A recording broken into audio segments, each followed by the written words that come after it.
नमस्कार दोस्तों, जय हिंद। उम्मीद है आप ठीक होंगे। अंतर्राष्ट्रीय घटनाक्रम के हिसाब से आज का दिन काफ़ी महत्वपूर्ण है क्योंकि नई दिल्ली स्थित अफगानिस्तान के दूतावास ने अपना कामकाज करना बंद कर दिया है। दूतावास बंद हो गया है। अब अफगान एम्बेसी में केवल उनका एक झंडा लहरा रहा है।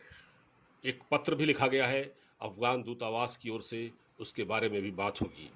और इस खबर को देश के तमाम मीडिया आउटलेट्स ने प्रमुखता से प्रकाशित किया है। तो आखिर हम ये जानने की कोशिश करेंगे कि अफगानिस्तान की तालिबान सरकार ने ऐसा कदम क्यों उठाया। अभी तक जो पता चला है कि दूतावास में काम करने वाले भारतीय कर्मचारियों को बिना नोटिस दिए नौकरी से निकाल दिया गया था और कई राजनयिकों ने पश्चिमी मुल्कों में शरण लेने के लिए भारत छोड़ दिया है। और जिसमें अभी तक अफगानिस्तान के जो एम्बेसडर थे फरीद मोमंदजई, वो भी लंदन में शरण ले चुके हैं। और लेकिन भारतीय विदेश मंत्रालय की ओर से अभी तक कोई ऐसा बयान नहीं आया है। हाँ, हालांकि अफगानिस्तान की ओर से एक स्टेटमेंट है कि जिसमें उन्होंने कहा है कि मतलब उन्होंने भारत सरकार के हवाले से कहा है कि भारत सरकार ने इसे अफगानिस्तान का इंटरनल मामला, आंतरिक मामला बताया है। तो अभी तक फरीद मोमंदजई के हाथ में राजदूत की कमान थी जो कि लीड कर रहे थे अफगानिस्तान की एम्बेसी को। और इस एक पत्र जो मैंने आपको कहा, एक पत्र लिखा गया है, वो बड़ा महत्वपूर्ण है। और उस पत्र की भाषा कुछ इस तरह की है जिसमें उन्होंने कहा है कि अफगानिस्तान की एम्बेसी की ओर से जो लिखा गया है उसमें कहा गया है कि भारत सरकार कथित तौर पर हमारा साथ नहीं दे रही थी, हमको किसी तरह का कोई राजनयिक समर्थन नहीं मिल रहा था। अब सवाल यह है कि ऐसा हुआ क्यों? क्योंकि फरीद मोमंदजई को अशरफ गनी ने नियुक्त किया था, जिनको बाद में हटना पड़ा।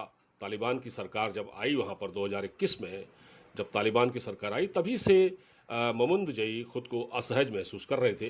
तो सवाल यह है कि तालिबान सरकार क्या चाहती है। भारत में अफगानिस्तान के दूतावास पर क्या उसका कंट्रोल नहीं है?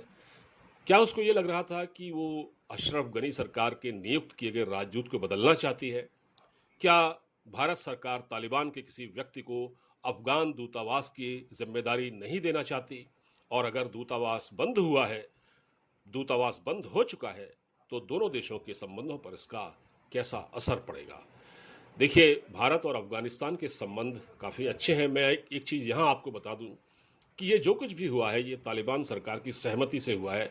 क्योंकि जैसी भी है, जो भी है, भले ही दुनिया ने उनको रिकॉग्नाइज न किया हो, तालिबान गवर्नमेंट को, लेकिन अब वो क्योंकि वहाँ पर उनकी सरकार है, अमीर खान मुत्तकी उनके विदेश मंत्री हैं, वो चाहते थे कि भारत में उनका अपना एक आदमी हो जो वहाँ वहाँ कार्यभार देखे। तो उसी उसी वजह से ये आपस का एक झगड़ा है। क्योंकि मोमंदजई कुछ समय पहले लंदन गए थे। तो जब वो लंदन से लौटे तो पता चला कि अमीर खान मुत्तकी ने कादिर शाह नाम के एक व्यक्ति जो कि उनको दिल्ली भेजा और कहा कि आप वहाँ जाकर चार्ज ले लें राजदूत के तौर पर। लेकिन यहाँ जो अफगानिस्तान की एम्बेसी के लोग थे उनको ये फैसला बड़ा अटपटा लगा।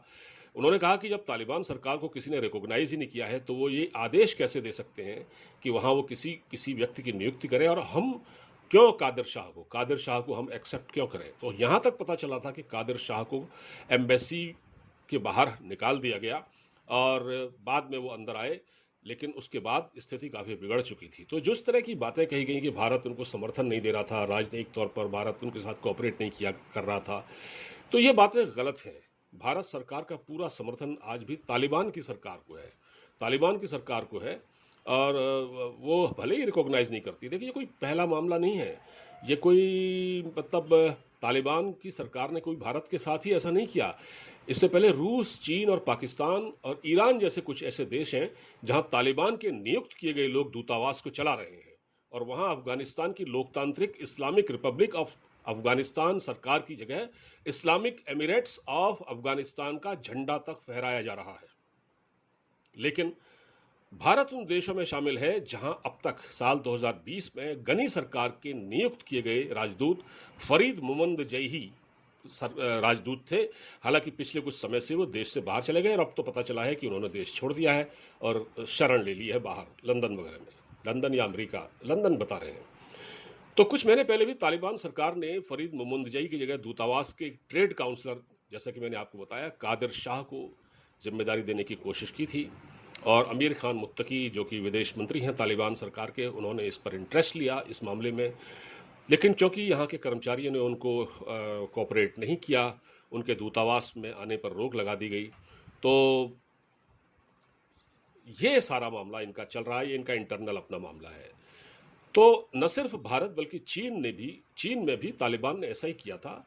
2022 में गनी सरकार के नियुक्त राजदूत ने वहां इस्तीफा दे दिया था, जिसके बाद वहां का कामकाज तालिबान के नियुक्त किए गए एक वरिष्ठ राजनयिक को सौंपा गया है। और अब भारत में अफगानिस्तान के राजदूत फरीद मोमंदजई को ये भी डर है कि अगर तालिबान के नियुक्त किए गए किसी व्यक्ति को दूतावास की जिम्मेदारी दी गई, जैसा कि उनको लग रहा था, तो वो पहले से मौजूद अधिकारियों और उनके परिवारों के खिलाफ कार्रवाई कर सकते हैं।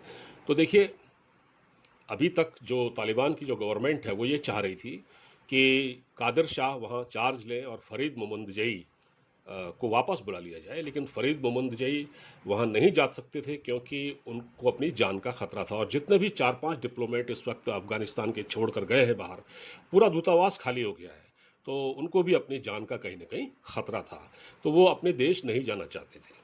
ठीक है, तो अब आपको याद होगा कि जब वहाँ पर तालिबान की सरकार बनी थी तो भारत ने अपना दूतावास वहाँ बंद कर दिया था, लेकिन 1 साल बाद ही भारत ने मानवीय सहायता के लिए एक टेक्निकल टीम भेजकर अफगानिस्तान में अपनी राजनयिक उपस्थिति फिर से दर्ज करा दी। लेकिन यह दूतावास पहले की तरह नहीं चल रहा है, ये केवल काम चलाऊ है। ठीक है, और भारत अफगानिस्तान में एक समावेशी सरकार के गठन की वकालत कर रहा है, ऐसी सरकार जो सबको मान्य हो। तो ऐसी स्थिति में जो दिल्ली में अफगानिस्तान का दूतावास है, भारत का कहना है कि ये तालिबान सरकार का अंदरूनी मामला है और नियुक्ति को लेकर कुछ नहीं कहा जा सकता। तो कुल मिला के ये एक आपस का क्लैश है और इसमें भारत की कोई भूमिका नहीं है। अब क्योंकि अफगानिस्तान में तालिबान का शासन है, जैसी भी सरकार है, जो भी है, भारत सरकार उसी को मदद भी कर रही है हर तरह से, चाहे वो आर्थिक सहायता हो, चाहे वो दवाओं से हो, चाहे मेडिसिन भेजना हो, चाहे यहाँ से अनाज भेजना हो, तो वो सीधे भारत सरकार तालिबान के संपर्क में है। तो अगर फरीद मोमंदजई ये कहते हैं कि उनको समर्थन नहीं मिल रहा था यहाँ से किसी प्रकार के, बहुत लंबी चौड़ी चिट्ठी उन्होंने लिखी है और उसमें ये सारी बातें कही गई हैं, तो मुझे लगता है कि ये बात थोड़ा सा वो ज़्यादा कह गए हैं। लेकिन ये हर चीज़ का देखिए, डिप्लोमेसी चलती है और उसके कुछ नियम हैं, उसके कुछ आदाब होते हैं, तो उसी के तहत भारत ने ये कदम उठाया है। इसमें ये कहना कि भारत ने कोऑपरेट नहीं किया, ये थोड़ा सा ज़्यादा है, ऐसा नहीं कहना चाहिए था। तो बहरहाल अब अफगानिस्तान की एम्बेसी जो कि दिल्ली में है, उस पर केवल एक झंडा वहाँ का लहरा रहा है और दूतावास बंद है। अब आने वाले दिनों में कुछ लोग कह रहे हैं कि इससे भारत और अफगानिस्तान के संबंधों पर असर पड़ेगा। मुझे तो नहीं लगता कि किसी तरह का कोई असर पड़ेगा। यहाँ से जो डिप्लोमेट हैं, भाई सीधी बात है, एक टीम नई सरकार आई है ना, तालिबान की जैसे भी एक नई सरकार है, वो अब अपने हिसाब से काम करेगी।